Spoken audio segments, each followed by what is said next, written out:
भारत से पंगा लेकर कनाडा के प्रधानमंत्री जस्टिन ट्रूडो ने बड़ी गलती कर दी। I intend to resign as party leader, as prime minister.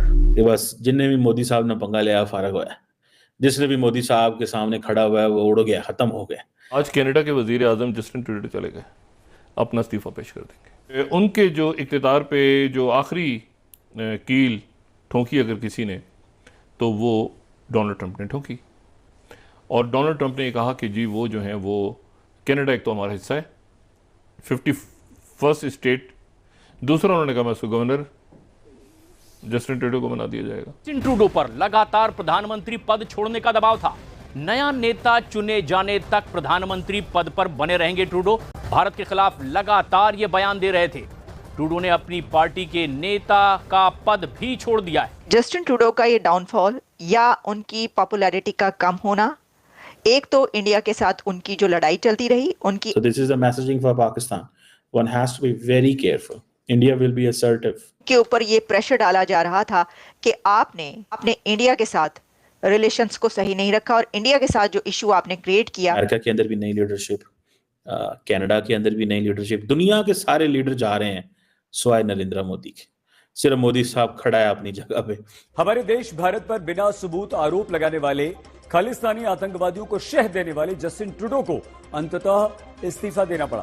तो इंडिया ने पहले ही बड़ी टफ लाइन ली थी, इंडिया आने वाली हुकूमत में और टफ लाइन लेगा। उन्होंने जस्टिन ट्रूडो को इस्तीफे पे मजबूरी इस बात पे की है कि तुम तो जवाब ही नहीं दे रहे ट्रंप का, तुम तो कमजोर आदमी हो। दूसरी तरफ खालिस्तानी जो कैनेडियन टेररिस्ट हैं उनके लिए ये बहुत ही बुरी खबर है, बिकॉज उनके जो दाता थे जो उनको बचाया करते थे अब तक हमेशा से और अपने देश में पूरी तरीके से उनको सेफगार्ड करके रख रहे थे, खुलेआम प्रोसेशन वो लोग निकाल पा रहे थे।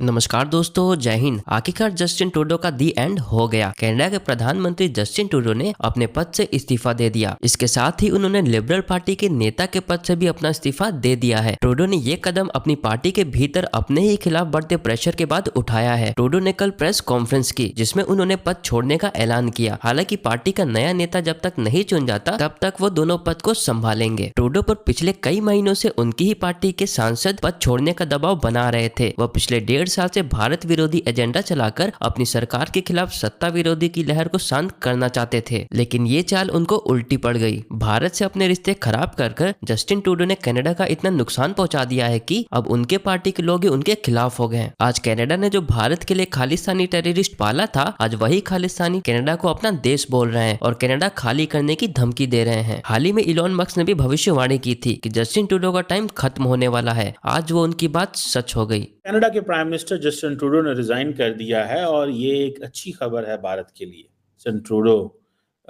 जो हैं वो एक लंबा अरसा प्राइम मिनिस्टर रहे और उन्होंने कनाडा के हवाले से तकरीबन आप समझ लें 10 साल कनाडा के प्राइम मिनिस्टर हैं। मैं तो जब से एक विजिबल मेमोरी मेरी है इंटरनेशनल रिलेशंस में, ट्रूडो को प्राइम मिनिस्टर देखा है। लिबरल्स पार्टियों का वैसे ही बुरे हालात हो रहे हैं पूरी दुनिया के अंदर। मैं आपको बात बताऊं, कंजर्वेटिव आ रहे हैं, पूरी दुनिया में कंजर्वेटिव आ रहे हैं। यूरोप में भी ऑलमोस्ट लिबरल्स जा रहे हैं। बड़ी मुश्किल से फ्रांस में मैरीन ले पेन को रोका उन्होंने। ये लिबरल्स भी जा रहे हैं। अमेरिका के अंदर भी लिबरल्स को बड़े बुरे हालात हैं और लिबरल्स जो हैं वो कंजर्वेटिव की तरफ जा रहे हैं। अगर लिबरल्स ने अपनी स्ट्रैटेजीज ना बदली तो ये कंजर्वेटिव लीडरशिप पूरी दुनिया में आ जाएगी। बहरहाल एनी हाउ, ट्रूडो जो है उसने अपनी पार्टी से भी रिजाइन कर दिया और वो कह रहा है कि मैं ज़ाहिर बात इलेक्शन भी नहीं लड़ रहा और अब एक नया आएगा लीडर। बड़ा एक ड्रामेटिक फॉल है 2013 से, ठीक है जी। और क्लाइमेट चेंज के ऊपर भी बात करते रहे, social programmes, Canadian middle class, economy, immigration, बहुत कुछ। फिर आखिरी ये ट्रम्प ने जो उनकी बुरे हालात किए हैं, ट्रम्प ट्रूडो के भी सिरे चढ़ गए हैं। अब देखते हैं कि क्या होता है। लेकिन मैं जैसे आपको बता रहा था कि इंडिया के लिए बड़ी मज़े की बात हो गई है। उसके लिए बहुत सारे लॉजिक है, उसके ऊपर मैं बात करूँगा क्योंकि हम इसको देखते हैं कि अमेरिका के अंदर भी नई लीडरशिप, कनाडा के अंदर भी नई लीडरशिप, दुनिया के सारे लीडर जा रहे हैं सिवाय नरेंद्र मोदी के। सिर्फ मोदी साहब खड़ा है अपनी जगह पे। ठीक है जी, मोदी साहब जो है वो सही टका के अपनी किस्मत जो है उसको एंजॉय कर रहा है। कोई चैलेंज नहीं है मोदी साहब के सामने 2029 तक। कमज़ोर अपोजिशन है, बहुत कुछ है। खैर एनी हाउ, जो जस्टिन ट्रूडो ने ये जो रेजिग्नेशन अनाउंस किया, तकरीबन 10 साल बाद अपनी हुकूमत छोड़ी है, इलेक्शन जीते हैं, और सबसे ज़्यादा खुशी मैं गारंटी से कह सकता हूँ इंडिया में है, और उसकी बहुत सारी वजह हैं। और हो सकता है कि एक बड़ी तादाद में इंडियंस यही कहते हों कि बस जिनने भी मोदी साहब ने पंगा लिया फारग हुआ है, जिसने भी मोदी साहब के सामने खड़ा हुआ है वो उड़ गया, ख़त्म हो गया। खैर एनी हो, ये जो ट्रूडो साहब का प्राइम मिनिस्टर बनना और सारा करना, इन एक चैलेंज इंडिया और कनाडा के रिलेशंस में है। इंडिया ने पहले ही बड़ी टफ लाइन ली थी, इंडिया आने वाली हुकूमत में और टफ लाइन लेगा। और मैंने अगले दिन आपको पता है एक स्टोरी दी थी। मैं I don't give stories, I give analysis. लेकिन मैंने आपको बताया था कि प्राइम मिनिस्टर क्या नाम है हमारे जो डॉक्टर जयशंकर साहब हैं, उन्होंने जयशंकर साहब ने जो निखिल गुप्ता है उसको एक्स्ट्राडाइट कर लिया है और वो उसको लेके इंडिया आ गए हैं। इंडियंस कहते थे कि जी खालिस्तानी एक्सट्रीमिस्ट वहाँ पे हैं, ठीक है जी, और हमें उनको डील करना है।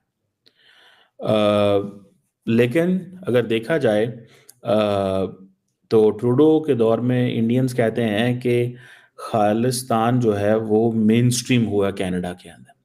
खास तौर पे जो न्यू डेमोक्रेटिक पार्टी के जो लीडर हैं जगमीत सिंह, उनके साथ जो कोलिशन बना, निजर का कत्ल हुआ, कनाडा उसको लेके नेक्स्ट लेवल पे चला गया।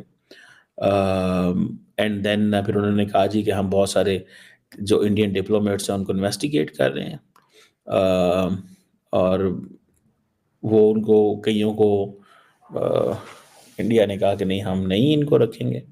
फिर अमित शाह का नाम आया कि जी अमित शाह ने खालिस्तानियों को खिलाफ जो कत्ल है जिसको दुनिया कहती थी ट्रांसनेशनल रिप्रेशन, मुझे ऐसे लग रहा है कि नरेंद्र मोदी के दिन फिर अच्छे हैं कि जो एक अमेरिकन पार्लियामेंट कांग्रेस जो है वो एक ट्रांसनेशनल रिप्रेशन की बात कर रही थी, ट्रांसनेशनल रिप्रेशन की बात कर रही थी, और एक वेव उठ रही थी अमेरिका के अंदर, कनाडा के अंदर, वेस्ट के अंदर, वो सारी की सारी वेव दब गई है। So this is the messaging for Pakistan. One has to be very careful. India will be assertive. देखें ये थोड़ा सा समझना पड़ेगा that if India is assertive, how will Pakistan manage this? एक और बहुत बड़ा एंगल ये है कि जस्टिन ट्रूडो का डाउनफॉल स्टेज सेट किया है उनकी उस लड़ाई ने जो उन्होंने India prime minister Narendra Modi के साथ लड़ी। ये बात कही जा रही है कि जस्टिन ट्रूडो का ये डाउनफॉल या उनकी पॉपुलैरिटी का कम होना, एक तो इंडिया के साथ उनकी जो लड़ाई चलती रही, उनकी एलिगेशंस भारत के साथ जो रहीं, और वो कभी कोई बात करते रहे, कभी वो भारत के हक में स्टेटमेंट देते रहे, लेकिन साथ ही नेक्स्ट फ्यू आवर्स में उनकी स्टेटमेंट्स ही आ जाती थी कि वो कहते थे कि जो कुछ चल रहा है, जो कत्ल की खबरें थीं और दोनों कंट्रीज़ के बीच जो डिस्प्यूट रहा, जो कॉन्फ्लिक्ट रहा, उसके ऊपर उनकी एक और ख़बर आ जाती थी। यानी इस तरह के हालात रहे कि जस्टिन ट्रूडो बैकफुट पर जाते नजर आए कई बार, लेकिन उन्होंने ये लड़ाई तब भी नहीं छोड़ी और फिर वो इस मामले को उठाकर अमेरिका लेकर आए। लेकिन बैड लक ये हुई जस्टिन ट्रूडो के साथ कि जिस अमेरिका के पास यहाँ पर वो अपना वो कॉन्फ्लिक्ट उठाकर लेकर आए थे कि इसको हल कराएं, इसी अमेरिका की तरफ से, यहीं से जो प्रेसिडेंट इलेक्ट डोनाल्ड ट्रंप है, उन्होंने कहा कि आप गवर्नर बन जाएं और कनाडा को एक स्टेट बना दें अमेरिका की। जस्टिन ट्रूडो के डेप्यूटी प्राइम मिनिस्टर और उनकी पार्टी के कुछ और लीडर्स की तरफ से उनके ऊपर ये प्रेशर डाला जा रहा था कि आपने कुछ इश्यूज को सही तरीके से टैकल नहीं किया, जिसमें उनके ऊपर ये प्रेशर था कि आपने इंडिया के साथ रिलेशंस को सही नहीं रखा और इंडिया के साथ जो इशू आपने क्रिएट किया या जो इशू क्रिएट हुआ उसको आप सही तरीके से अच्छे तरह नहीं हल कर पाए।